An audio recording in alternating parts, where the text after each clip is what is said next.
Good morning. This is Chapter 5, Physical Outcomes of Video Gaming. So, before we get started, as usual, I have some sort of preamble. Uh, I should apologize if this semester I sometimes sound repetitive, and I'll even apologize for this chapter and this lecture if I do sound preachy at times, um, or ranting, whatever you want to call it. This will probably be the last time where I'm giving you guys some stats about obesity.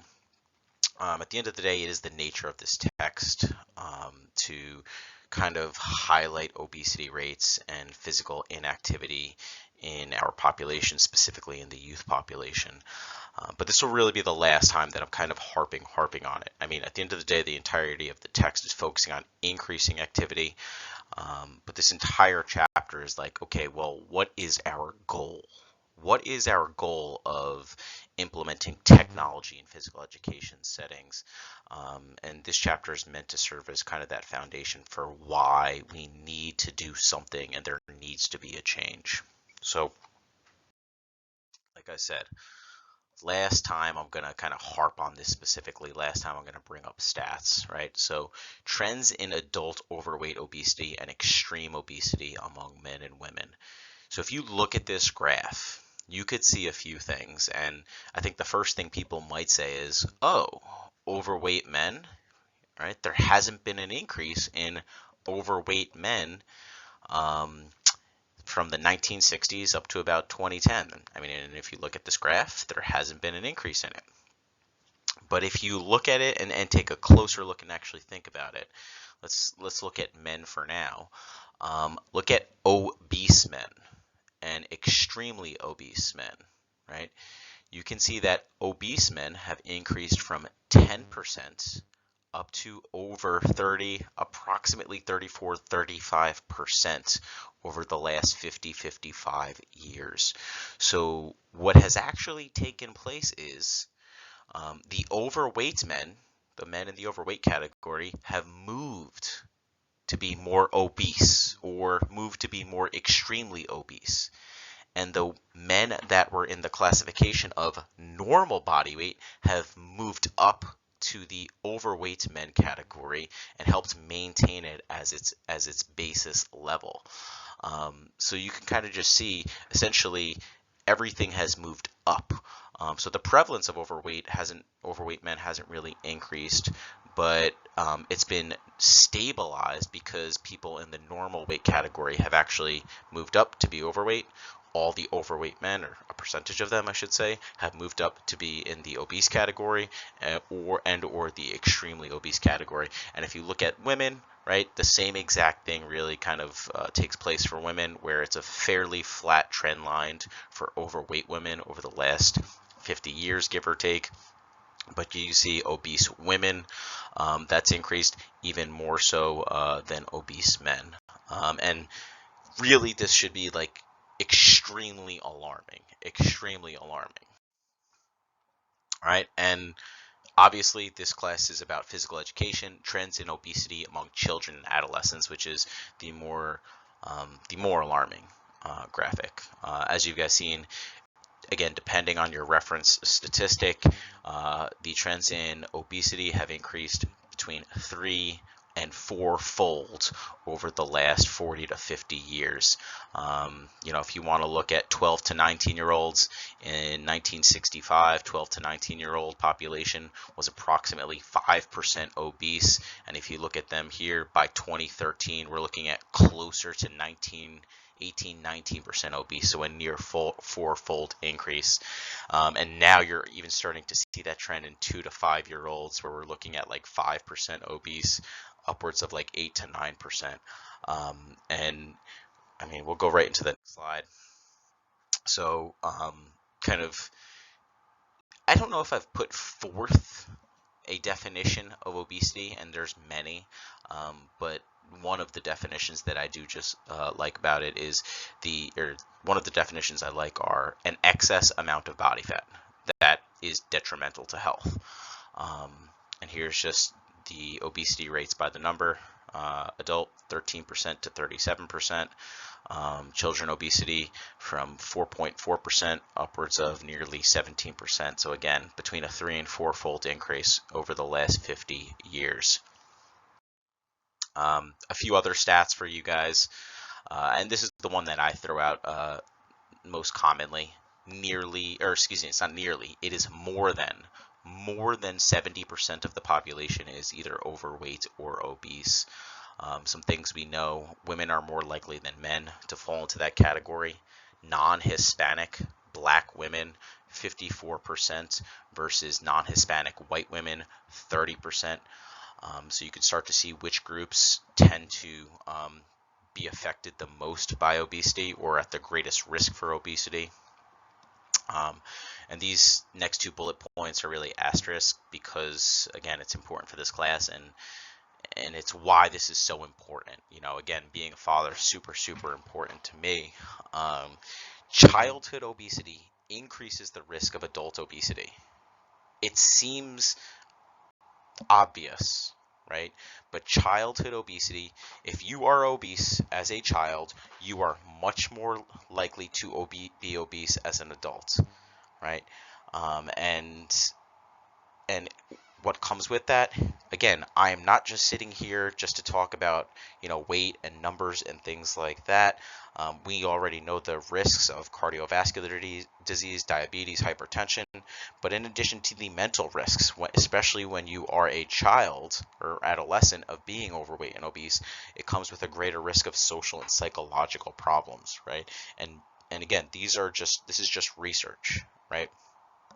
And as we know, obesity is preventable, right? And really, it is a simple mathematical formula that is much more complex to address. But that mathematical formula is simply calories in versus calories out. Again, simple on the surface, but much more complex and multifactorial problems that kind of lead to increased calories in or decreased calories out. What we're trying to address really in this class is really to increase that calories out number, increase that caloric burn with physical activity and gaming. So kind of getting back to obesity, well, first, how do we assess obesity? I don't think we've talked about it too much. You could assess obesity in several different ways, but really the most common tool or metric we use is body mass index, or BMI, right? Many of you guys have me in other classes, so we've talked about this, right? But body mass index is a measure of your overall body fatness. It is a simple formula based on your body weight divided by your height. That's your body weight in kilograms divided by your height in meters squared. And this gives you a pretty simple number. In fact, I don't think I included the BMI classification charts within these slides. That's a mistake. I should have them in here. But a normal healthy BMI is 18.5 to 25. An overweight BMI is 25 to 30. And anything over 30 is considered obese. Some people take aim and they don't think that BMI is like a good tool to measure overall fatness. There are some flaws with the BMI tool, right? And the truth is, in resistance trained populations or athletic populations, BMI may overestimate body fatness, absolutely, because it doesn't take into account body fat percentage. So if you work out a lot, you have a lot of muscle mass, then yes, this may overestimate you being in a overweight or obese category. But on the whole, it is a very powerful tool to look at large-scale populations, epidemiological research, and things like that to help assess the status of the healthiness of that population. So again, it definitely has some cons, but it has some pros as well. Some other tools that you can use are waist circumference. You can find your waist circumference as the midpoint between your lowest rib, right? Find your lowest rib, right?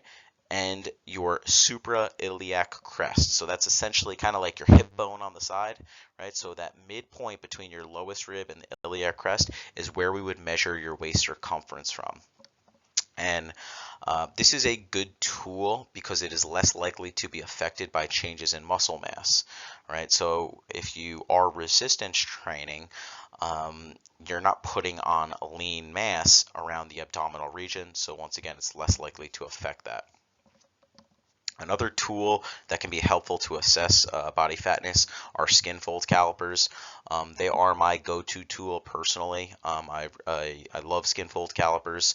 You can measure skin fold calipers from at 3 different sites upward to 7 different sites. And generally speaking, the more sites you measure, the more accurate. I do think that as long as you are a reliable and trained at using the skin fold calipers, it is a very, very consistent tool. However, if someone is not trained, or if you have multiple people taking readings on the same person, it can lead to some inconsistent readings between people or for an untrained person. So there are some inherent downfalls with using skin fold calipers.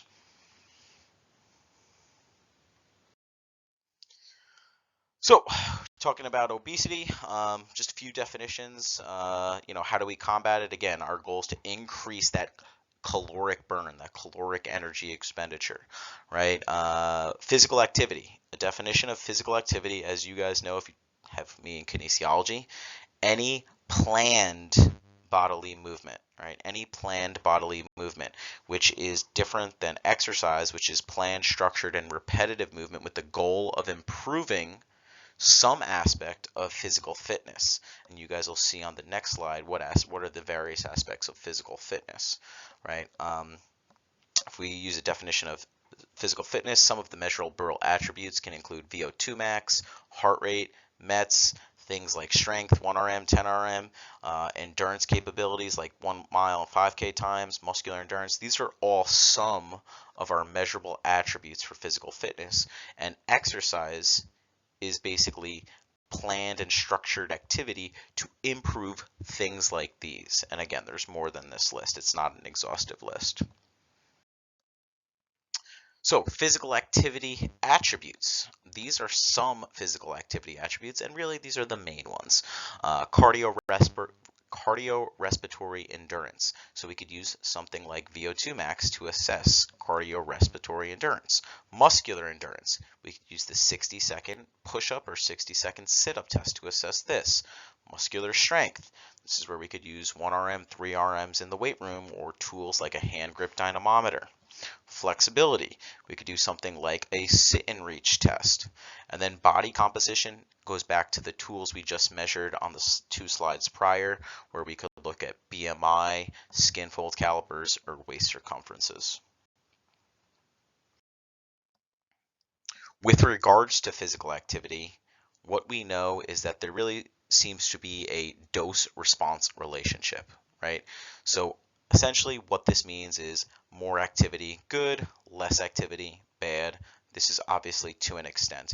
If you look at the graphic on the right, if you have a very sedentary person, their risk of all-cause mortality is extremely high. As you start to add physical activity, like low levels of weekly physical activity, that risk goes down dramatically. As you continue to add it, again, more the better.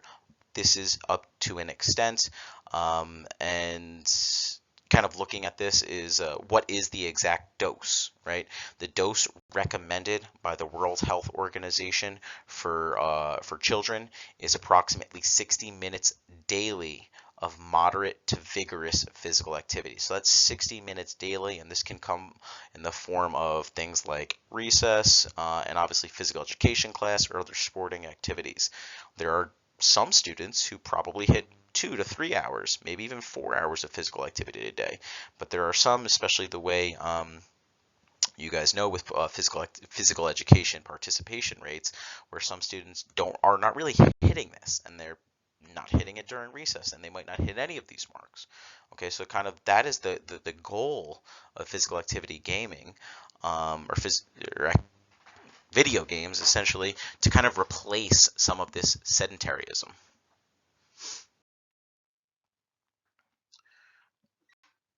All right, so some tools you can use to really assess fitness. One thing is metabolic equivalent of tasks, which essentially is measuring energy expenditure, or what we would think to be energy expenditure. What we need to know what 1 MET is. 1 MET equates to 3.5 milliliters per kilogram per minute of oxygen used, right? mLs per kg per minute, okay? And various activities are assigned MET ratings, right? When you're sitting at rest, that essentially equals 1 MET. As you go up and start walking, your METs will increase. So you could kind of Google this and you see what various activities have for MET equivalents. Other things we can use to assess are direct and indirect calorimetry. Again, if you've got me for exercise physiology, we've talked about this. This picture in the top right is an example of direct calorimetry, where someone is essentially put in a chamber. That chamber is insulated and then surrounded by water.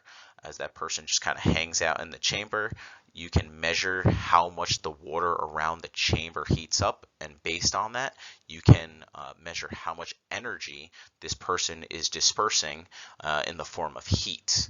Now, this chamber is incredibly expensive and non-practical. That's why you rarely ever see it. So what you are more commonly or likely to see and read about is indirect calorimetry, which is this guy in the bottom right-hand corner breathing into a mask.